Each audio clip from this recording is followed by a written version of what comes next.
What's up and welcome back. Today's video, we're talking about the track I chose to use for my layout on the Model Railroad show.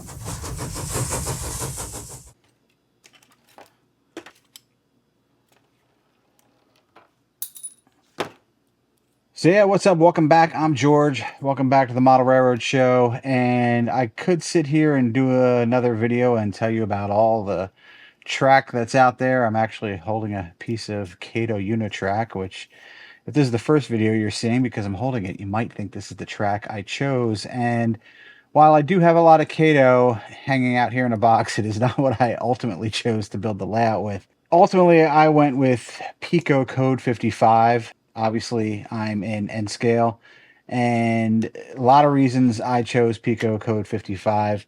Ultimately, while people have made great layouts with Kato Unitrack, the plastic model road bed just wasn't for me. And nothing to say I wouldn't build like a side layout with it, but for the main layout here, it just wasn't for me. I went with Peco Code 55, and I have a piece of, this is how the flex track comes, Peco Code 55. And it basically comes in flex track and a wide variety of turnouts, or switches as some people call them. And that was the big reason I chose that, was because I wanted to not be locked into a certain amount of style of turnouts. The time I built this, Atlas had code 55, which looks amazing. It's very prototypical tie space. The thing is it is actually true code 55, which for some of the rolling stock I had at the time, especially and locomotive power I had at the time I started this project, it didn't really fit my needs. And the cool thing about Peco code 55, which drew me to it, is even on the outside, it does have that code 55 profile, that lower rail profile that you're going for. On the inside, the way it's designed is it's got basically a code 80 track clearance. So you can run any, if you have pizza cutter stuff, you can run that on here. I have some old Concours sets that I like to break out every once in a while. I have a Blue Comet Concours set. And I have another Concours set, which is a Lackawanna passenger train that I just listed today on eBay. And I will actually, I'll put that eBay link down here in the description. But that was the big reason. I could run anything I wanted on it. It did come with the challenge of laying flex track, this is really the first time I've had to lay this amount of flex track. And the turnouts they came in Electrofrog, which is what I wanted, because in Electrofrog, the frogs of the turnouts are powered. And as you see here, showing you this view of a turnout, you can see it's all metal all the way through. There's no big plastic frog kind of sitting in there. And ultimately, I think when you model it and paint it, that does look really good. The other reason that drew me away from Atlas Code 55 towards the Peco is I didn't need any switch motors. So the Peco turnouts are spring-loaded, and you can hand throw them back and forth. You don't need any other accessories. That being said, you should, or really to have the best running railroad, you need to use you need to power the frogs. And with those, I use some Tam Valley frog juicers, which I'll show you here. A quick peek underneath the layout, which is a bit of a disaster, my adventure in wiring here.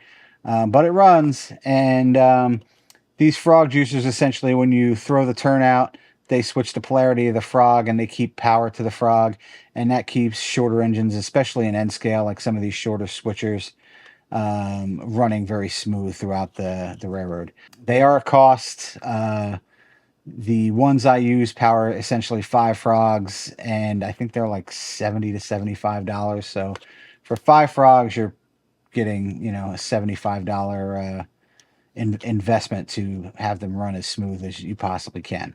A big thing. And there are all types of different sizes of turnouts that when I bought this track, Peco had available. If I wanted for some reason a double crossover, which I don't have here, Peco had that.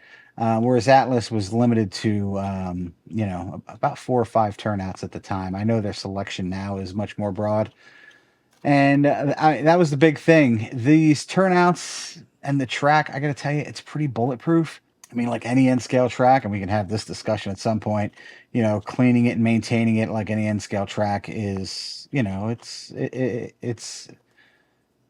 takes time. And if you put the wrong stuff on it, it will oxidize. Subject for another video. But the function of these turnouts has been flawless so far. All I do is if I need to throw a turnout, I just reach on and I just put a finger in there and throw the turnout over, and everything works pretty well.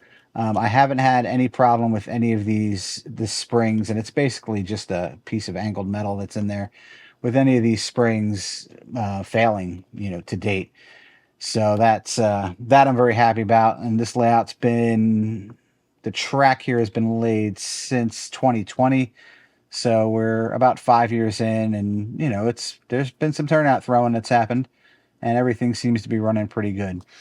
The one downside about the Peco Code 55 that I wish was different is the tie spacing. Peco is a British company. The tie spacing is a little bit wider and more European. But honestly, once it's ballasted and weathered, it doesn't, the only person who notices probably is, model railroaders or myself. People who look at the layout really don't see that.